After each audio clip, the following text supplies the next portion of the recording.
Mange ganger har ikke du prøvd å steke en biff, og så blir den litt råere eller litt mer stekt enn det du hadde tenkt. Velkommen til programmet så det er sånn det er.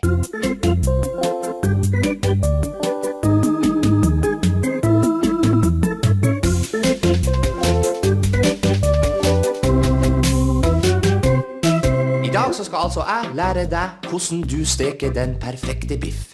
Og da trenger du biff, smør, stekepanne.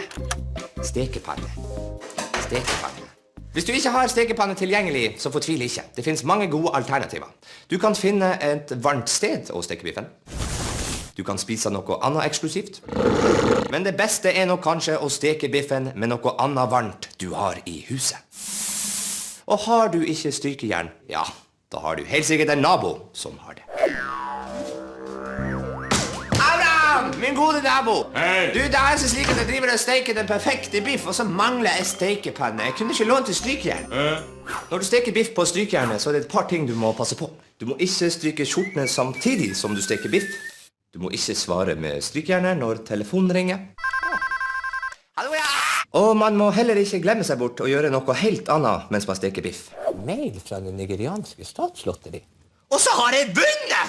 Og alt det trenger å gjøre er å skrive ned visakortnummeret mitt, PIN-koden og fødselsnummer. Du får godt å være sant.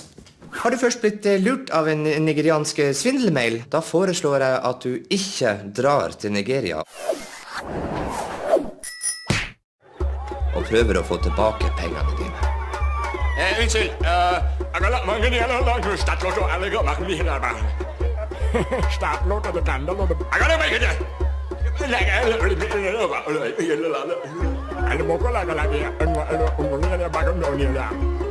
når du først er i Nigeria og har blitt lurt, så finnes det mange muligheter. Du kan for eksempel starte ditt eget nigerianske statslotteri. Get a win ticket, win a million. Eller du kan rett og slett bare danse bort pengebekymringene dine.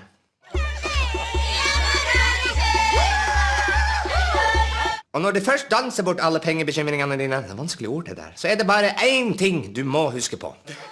Faen, strykejernet.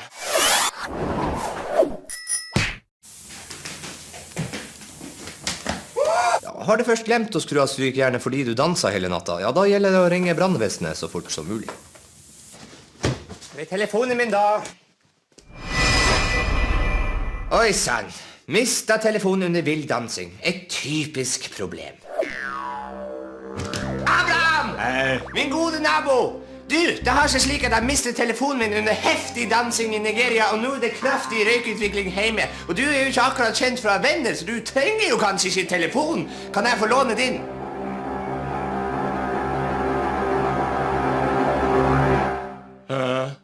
Når du har lånt telefonen av naboen din for å ta en viktig samtale, så er det ganske mye å passe på. Du må for eksempel ikke ringe en onkel i Australia. Hei, onkel Svein Jakob! Gjett hvem som skal snakke med deg et par timer! Ringe en sextelefon. Hei, baby. Gjett hvem skal snakke med deg et par timer. Nei, ferdig.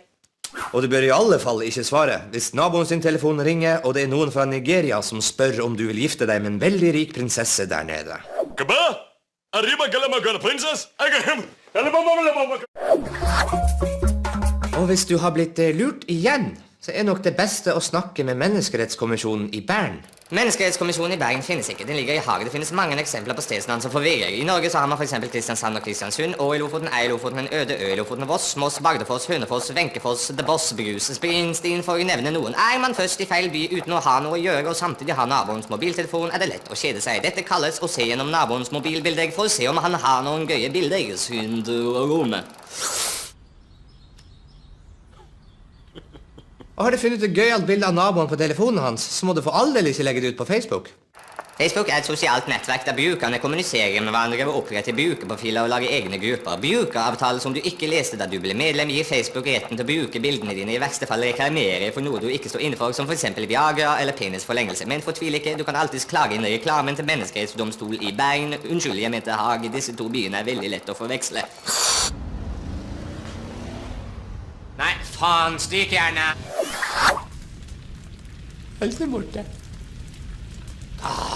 Og har huset ditt brent ned? Ja, da har du sikkert en nabo du kan bo hos. Min gode nabo. Jeg har ikke slik et hus som heter Brentnes, og jeg må sove her. Du kan ta gulvet, jeg kan ta sengen. Takk skal du ha. Nei. Hvorfor ikke? Og det der. Blir vi gode venner igjen hvis jeg gir deg noe godt å spise? Ja. Bra! Jeg håper du liker biffen din godt stekt. Sånn. Det viktigste med å steke en biff er altså at du må se an hvem som skal spise biffen. Ikke alle liker den blodig og mør. Vi ses!